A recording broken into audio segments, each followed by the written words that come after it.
telephony and messaging.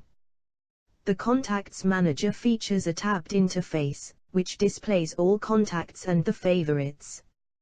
You can sync with multiple accounts including Google and Exchange. A button to add a new contact is constantly present in the bottom right corner. You can choose which account to sync the new addition with. The phone app comes with a tabbed interface for speed dial, recent calls and all contacts. The dialer is invoked by tapping on its dedicated key and supports smart dialing. The Moto X Play doesn't have the style's stereo speakers, unfortunately. It has a single one, located behind the slit below the display. The smartphone scored a good rating in our loudspeaker test. It's not as loud as the Moto G, 3rd gen, but it's still fairly certain you won't be missing calls or notifications in all but the loudest environments. Multimedia. There's a gallery app on board, which is the stock AOSP gallery, modified by Motorola. You're greeted with a grid view of your albums, and you can easily create a new one. Inside the album the images are displayed to a row, and no pinch gesture is going to change that. The editor, on the other hand, is a bit more powerful.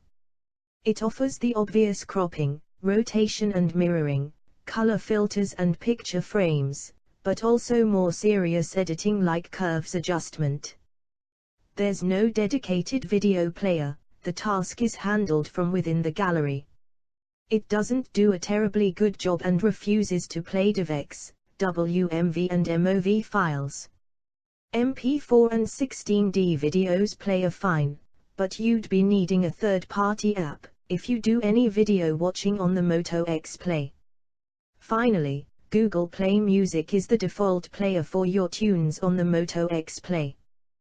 The app has been treated to the new material design, though its functionality remains unchanged. It can play your local files, as well as stream music from the cloud.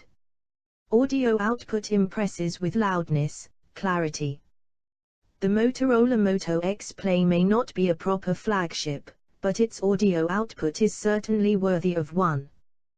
The smartphone did flawlessly in the active external amplifier test, posting excellent scores top to bottom and garnishing them with super high volume levels. More impressively, the volume doesn't drop even one bit when you plug in a pair of headphones and the overall clarity is barely affected. Outside of a moderate jump in stereo crosstalk, there are no detectable differences between the two testing scenarios. That's certainly better than many $500+ smartphones can offer.